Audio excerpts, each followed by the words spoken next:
अस्सलाम वालेकुम व्यूअर्स। क्या गेहातो और अरगुनहान की जंग होगी? मंगोल रियासत कब टूटेगी? क्या वजीर आलम शाह मर गया है? क्या कोहनूर अलप आने वाली किस्म में मंजर आम पर आ जाएगा?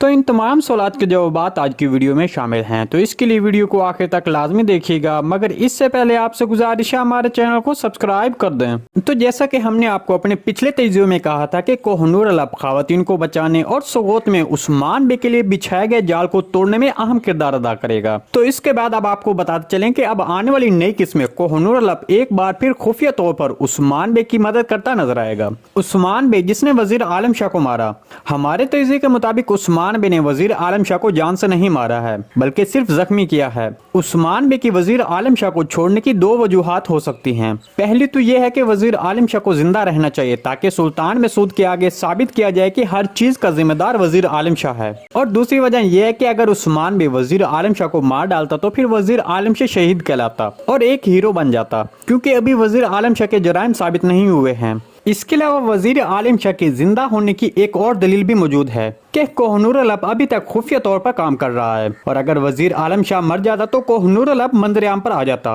और उस्मान बे की खुलकर हिमायत करता। इसके अलावा अब कोहनूर अलप उस्मान बे को कोई ऐसी पेशकश दे सकता है कि अगर आप चाहें तो मैं सुल्तान मसूद के सामने वजीर आलम शाह की असल हकीकत बता सकता हूँ। हमारे तजज़िये के मुताबिक उस्मान बे कोहनूर अलप की बदौलत वजीर आलम शाह के खिलाफ एक बड़ा जाल बिछाएगा, जिससे वजीर आलम शाह की असल हकीकत खुद ही सुल्तान मसूद के सामने आ जाएगी। चलिए अब मंगोल सल्तनत गेहातो और अरगुनहान के बारे में बात करते हैं कि तारीख में इनका क्या जिक्र मिलता है। चंगेज खान जिसने एक बड़ी मंगोल सल्तनत की बुनियाद रखी। चंगेज खान के मरने के बाद मंगोल सल्तनत 4 हिस्सों में तकसीम हो गई। जनूब मगरबी हिस्सा चंगेज खान के पोते हलाकू खान को विरासत में मिला था, तो हलाकू खान ने इस हिस्से में अपनी रियासत कायम की और फिर थोड़े ही अरसे में ये छोटी सी रियासत बड़े जोग्राफी में फैल गई। तारीखी ज़राए में मालूमात के मुताबिक हलाकू खान के मशहूर कमांडर बाइचो निवान ने एनातोलिया सल्जोक रियासत को भारी शिकस्त दी थी। उस तारीख के बाद सल्जोक रियासत मंगोल हलाकू खान की रियासत के तहफ़्फ़ुज़ में रहने लग गई। हलाकू खान की मौत के बाद उसके बेटे ने उसकी जगह ली। अबाका खान गेहातो और अरगुनहान का बाप था, मतलब हलाकू खान का जानशीन अबाका खान का भाई था। तो जब गेहातो और अरगुनहान का चचा फौत हुआ तो वहाँ जिरगे के जरिए मुतफिका तौर पर जो तख्त नशीन हुआ वो गेहातो का भाई अरगुनहान खान था।